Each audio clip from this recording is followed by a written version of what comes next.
Jimmy Carr broke my brain with this one. Everyone is jealous of what you've got. No one is jealous of how you got it. I love that quote. My God. People see the trophies, but not the training ground. Everybody wants the view, but no one wants the climb. I love it. A friendly reminder that in 3 generations, everyone who knew us will be dead, including the people whose opinions stopped you from doing what you wanted all along. Imagine that someone you know achieves every dream and hits every goal they have. Years later, they get old and die. 2 years after that, how much do you care?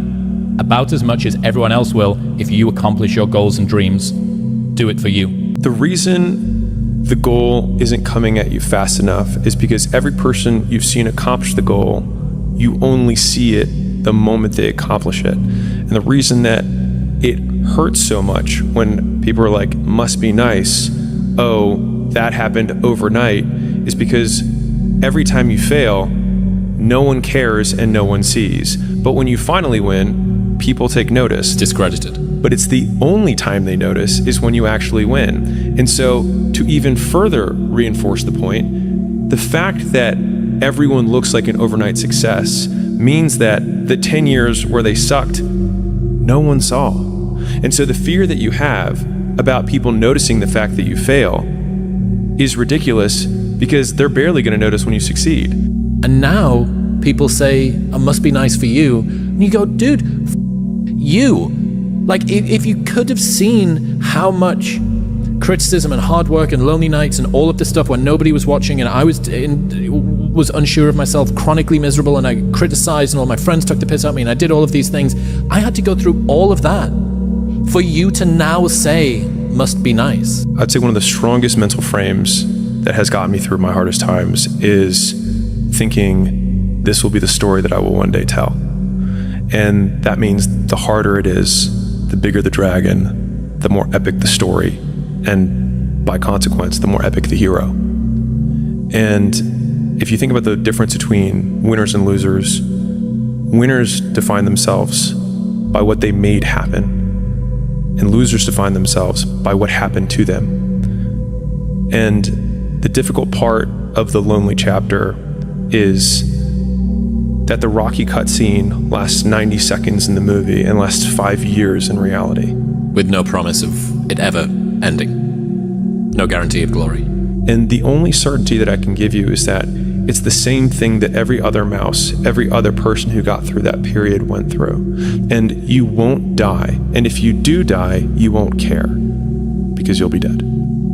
Best case, you win. Worst case, it won't matter. And I promise you, every single person who wants to do something with their life and has done something with their life has gone through the exact chapter that you're going through. And it's the lonely chapter. It's the chapter where you don't fit in with your own friends, but you don't have the outcomes yet to fit into a new group of friends. And you're doing this thing, you're consuming content on the internet, you're doing these free tutorials online to try and figure out how to set up a podcast and where do I host this thing? And then you're going through this and you're like, is this even worth it? Because you have no signs of success, right? But if there's anything that you can take away from what we're saying right now is that the sign of success is the hate that you get along the way. And what you can't do is bend the knee to their hate and fit back into the conformity because it's comfortable and it's warm. Because like in the Matrix, when Trinity opens the door, when Neo's about to go take the red pill and he wants to get out of the car, she says, Neo, you've been down that road and you know exactly where it leads. And I know that's not where you want to be.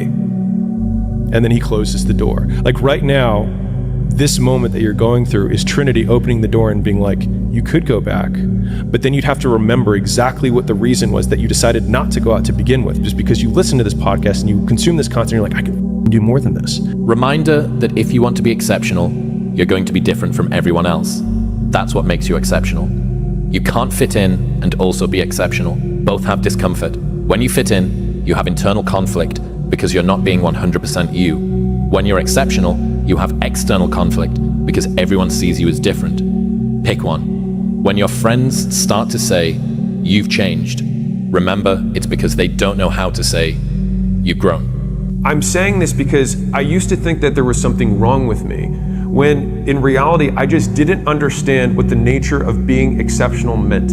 And so I'm saying this purely from a definitional perspective. To be exceptional means that you are the exception. It means that you are not normal. And so it's normal for normal people to find you abnormal if you do things that are not normal. Don't let people who have mediocre goals deter you from taking actions that make you great, because it makes you different. Controversial take. You really can solve a lot of male problems by getting in shape and making money. You still have problems, they're just smaller and you have more resources to handle them. We don't rise to the standards we have when others are watching. We fall to the standards we have when no one is watching. The only work that really matters is the work that no one sees.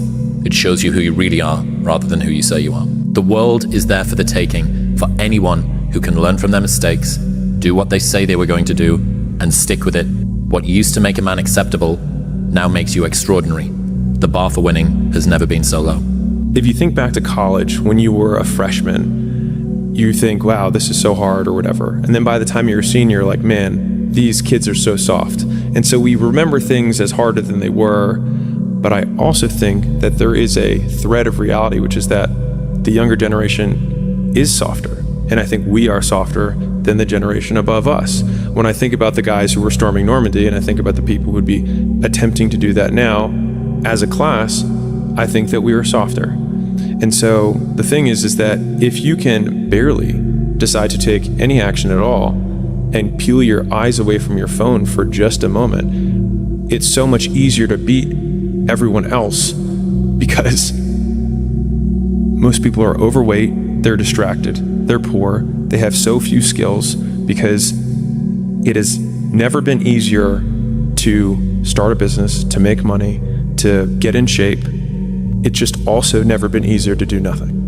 And so in a world where it's never been easier to do nothing, doing something becomes extraordinary. And I'm telling you from the bottom of my soul, it is so easy to beat people today. They are so soft. They have no work ethic. No one can stick with anything. Everyone's distracted. They're on social media. They're counting notifications because they can't stick with.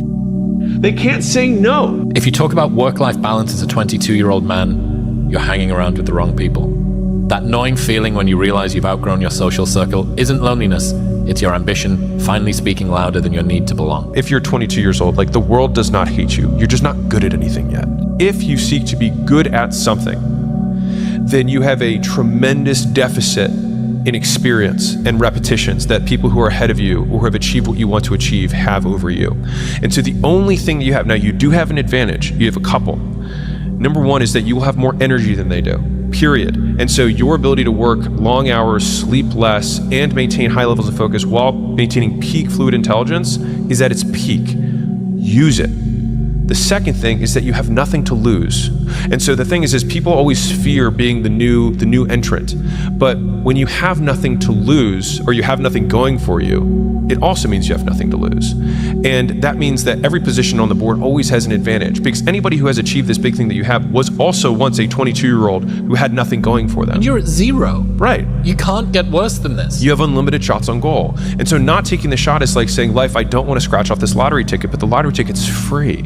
And so whatever reasons that we usually give ourselves in the beginning for why we can't achieve something, you can almost always find not only just someone, but someone who's achieved world-class levels of success with worse conditions than you currently have, which then means it's absolutely possible. And then the only thing that it takes to get there is work. You don't have to feel good about it. You just have to keep going. The feeling will pass, but you will remain. You are greater than your feelings. Going to bed late and waking up early to work for a few days won't kill you. You're not going to burn out. You're doing what it takes.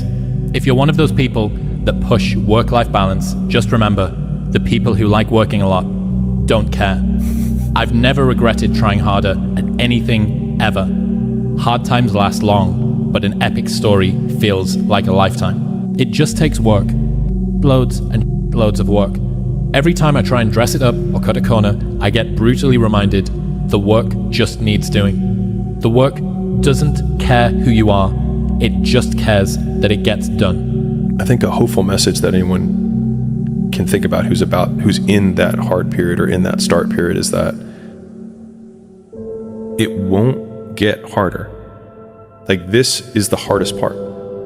And so if you can just make it through this, everything else is downhill. It's not that the things that the dragons are going to slay aren't going to get bigger. They are. But you become so much more equipped to slay them back. And you have so many more allies. You have people in the stands cheering for you. You have the audience. You have all of these other things that are behind you. But at the beginning, it's just you with a stick against a bear. And arguably, that fight is a harder fight to win than beating a dragon when you have a nuclear bomb and 6 nations behind you. And so it's not even like the size of the hardship, it's just also the resources and how few of them you have, and how so much of the beginning is literally burning the one thing you have, which is time. Because you have no leverage. You don't have the money to pay other people to help you. You don't have the resources to go like get someone no one can learn it for you. It's like there's a lot of the things that we care about a lot. Like no one can work out for you. Doesn't matter how much money you have. No one can learn skills for you. And so in the early days, like it feels so painful because you're like, you look around to see who can help you. And then you're like, it's me again. Those early days, that little trench winning in the weeds, oftentimes gives you these huge advantages later on because you have more context than anyone else. And so rather than lament them and hate the fact that you're going through it, remembering that these will be arrows that you put in the quiver that you're going to be using to slay the future bigger dragons. And so expecting it to be easy is what makes it much harder than it ever is. Success is the only revenge. As you expand, they shrink into irrelevance. As you get louder, no one can hear them. You don't beat them, you cast a shadow so big, no one can see them to begin with. When people copy, they copy the wrong stuff because they don't know why it worked to begin with. And when it breaks, they don't know how to fix it because they didn't build it. So don't sweat it. Copycats will always be behind. So I was 15 years old. So this was really early in my life. I had this teacher. So I'm a freshman in high school, and I might have been 14, whatever the age is. And I'm walking through the hallway, and this teacher is like an admin of some kind, walks out of his office, and he's like, son. And I was like, I'm like, either in trouble. What am I going to do? And he's like, you work out? And I was like, no. He's like, why not? I was like, I don't know how. He's like, I'll show you. He's like, you got the genes. And so that teacher, Mr. Gibbons, ended up working out with me every day in high school and showed me how to work out. And he probably saw on some level that I was some angsty teenager that felt angry about whatever. And I, during our workout sessions, would be like, this guy said this to me, like, or like this, whatever. And I was like, man, I'm going to come back at our 10-year reunion. And I was like, I'm going to show him. I was like, he's going to be working for me, like blah, blah, blah, blah, right? And he's like, no, he's not. And I was like, what do you mean? I was like, let me just have my moment. Right? He's like, no, he's not. He's like, and you're not going to do that. Not if I have anything to say about it when you come back for the 10-year reunion. And I was like, what do you mean? He's like, because if you come back at a 10-year reunion and say, hey, John, like everything I have, look at me now. He's like, the guy's going to laugh and be like, you did all of this to try and prove me wrong? Man, I feel sorry for you. And when he said that, when he actually played out what my like revenge fantasy was in real life, I realized it looked stupid. Petty. Yeah. I looked like the beta in the situation, right? Yeah. And so he was like, the only thing that you can do is win so big that all of them constantly compare themselves to you, and then you'll forget they exist. And that's when he said, success is the only revenge. He's like, it's not the best revenge. He's like, it's the only one. There's no other revenge. Because everything else is petty. Everything else does show that you were thinking about these people all day long, which means they win by default. He's like, all you can do is think about your goal and winning. He's like, and when you win, that's when you become so big that they shrink into irrelevance. You cast a shadow that no one even can see them behind you.